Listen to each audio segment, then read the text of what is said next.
Hello guys, welcome back to my channel. Today we are gonna solve LeetCode problem 2873 maximum value of an ordered triplet 1.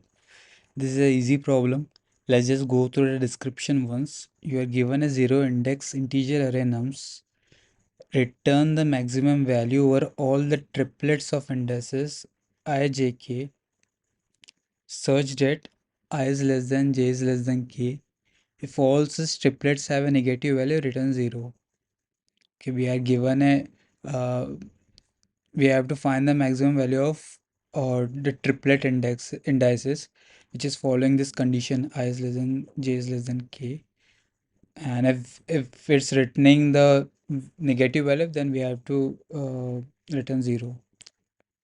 The value of triplet of indices ijk is equal to nums I minus nums j into nums k. So we are given a formula to calculate the value of triplet of index. Let's just go to one of the example and to get a better understanding. So here we have a nums an integer array.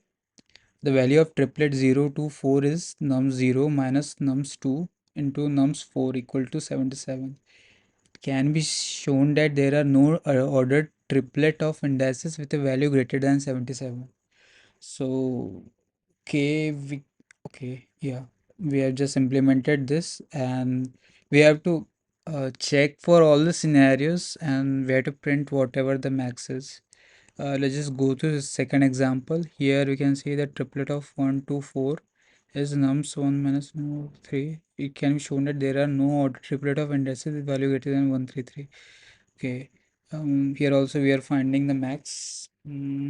Here what's going on? Okay, this formula is giving us value negative, and we are giving output as 0.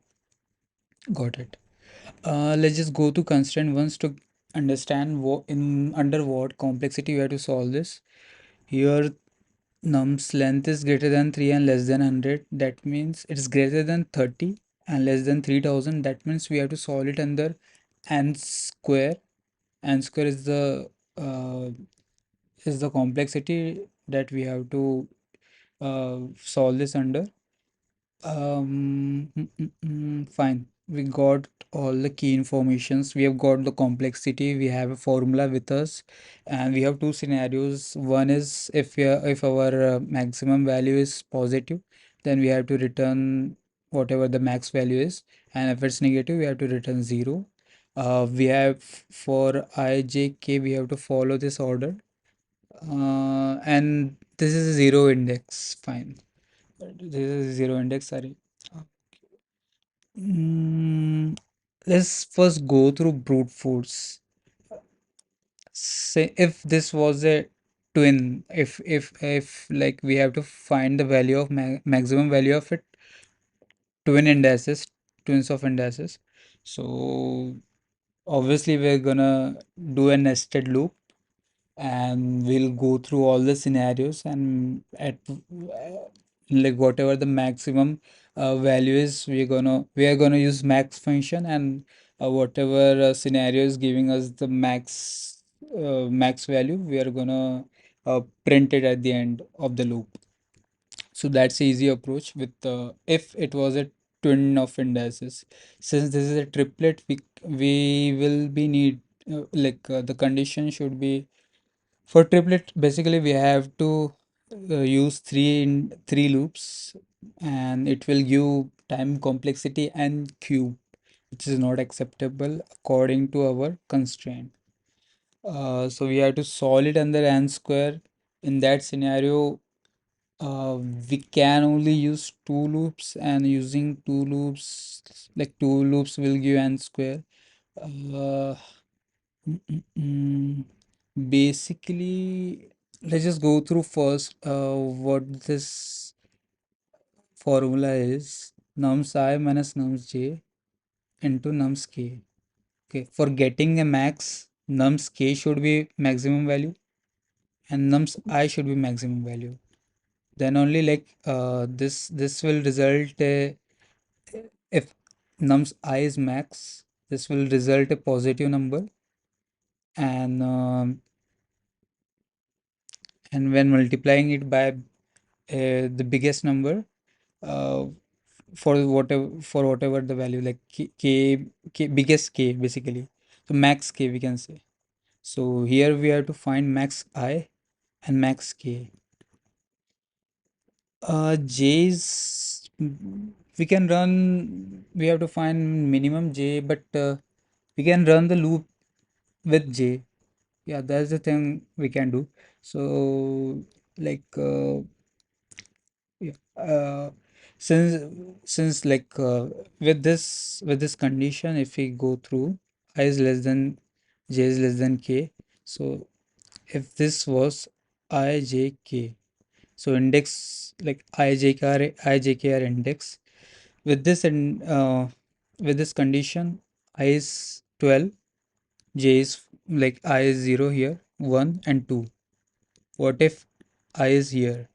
Then we have to compare j if it's 12 or 6 or whatever the maximum I is. And k will be the remaining list, right? If j is this, I will be getting compared with first half of the list, and k will be getting compared with second half of the list for the maximum value. So basically, for all these scenarios, we can run the maximum j, like we can run j from 1 till, let's say the last index is n, we can run from 1 till n minus 1. So since this is a zero index integer array, we can run from the second index, that is first index. Since this is a zero index, first index till n minus 1. So okay, we got an idea. Let's just write it down. We have to find max value. So initially, what should be the maximum value? Max value can be negative number as well, so we cannot give 0. So in that case, let's declare it as minus infinity.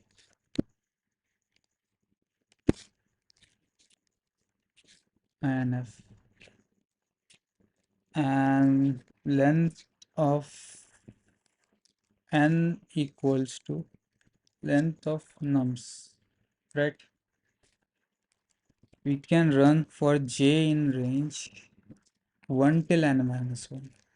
Since we discussed this is the first element, j should start from here till here, n minus 1 element. Okay. Now what should be the value of I and j? So since j is here, for in first scenario j is here, so obviously the value of I will be 12. If j is at second index, I need to choose index, I need to choose the maximum value uh, from the first half of the list. So we can say I max equal to maximum of, has to choose max nums of. Now how are we gonna run it through first half of the loop? We know the endpoint is j, then we can simply use j. Yeah. So if you're not familiar with Python, here what happens is in Python nums quotation. So this is basically simply a for loop. Here whatever, this is the initial condition, this is the final condition, and this is step up. So if this is a step up, it will increment it from 0, it will go 1 2 3 4 5 till uh, sixth is not included. Basically the final condition is opted out. So here j is not included, j is opted out, correct? So this will run if j is 1. If j has 0 tooth index, then it will run for 0 and 1 index. So basically this happens in Python. By default it's stepping with uh, it has a step count of 1. So it's stepping 1. K max also we can count the same way. Max nums of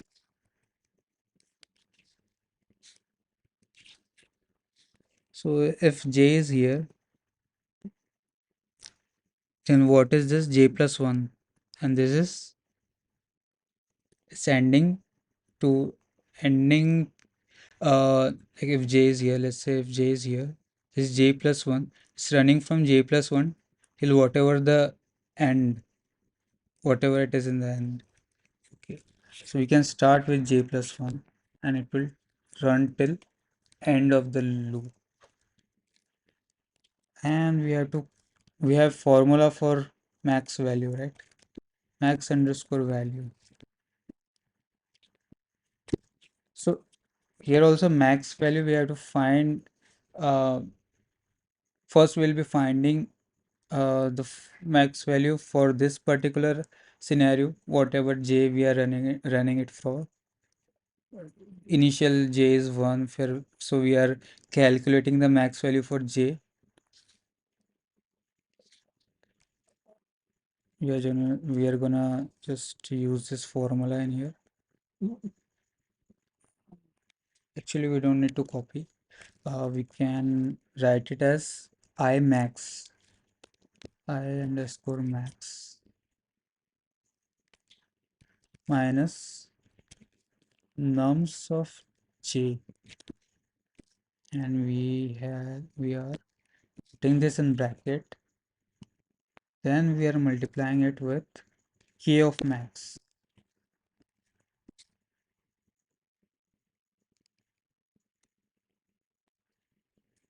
Since we are finding the max value, uh, we'll compare it with previous max values as well.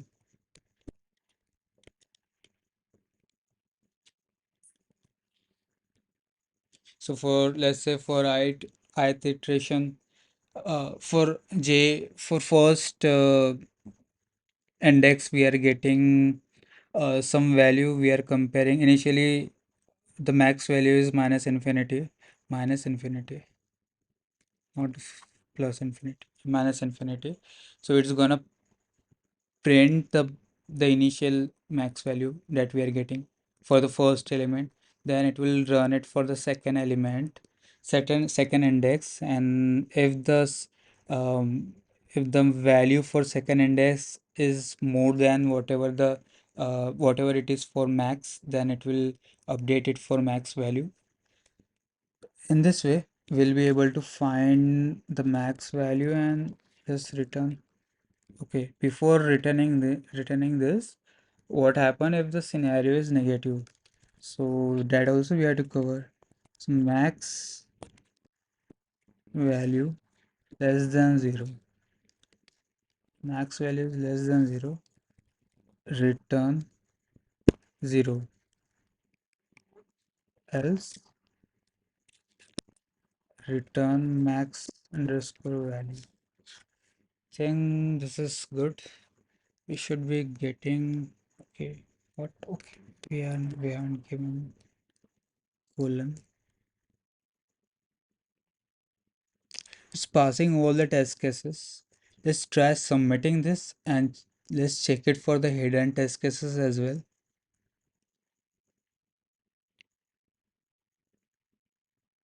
Yeah, it's passing all the hidden test cases as well. Uh, this was a easy question. This was categorized as easy question, but it needs some thinking. Like it cannot be obvious. It's not like normal easy questions. The first thing is people will get confused with the complexity. So first try to find the expected complexity, and based on that we have to find the solution for this. So here the complexity, if we discuss about the complexity, for loop will be running for n minus 1 steps. Here for finding max it usually takes n complexity. So here and we have 3n multiplied by n minus 1. So basically it's n square complexity and it was acceptable. So we were able to like pass this scenario. Uh, Thank you guys. That's it for today. See you tomorrow. Bye.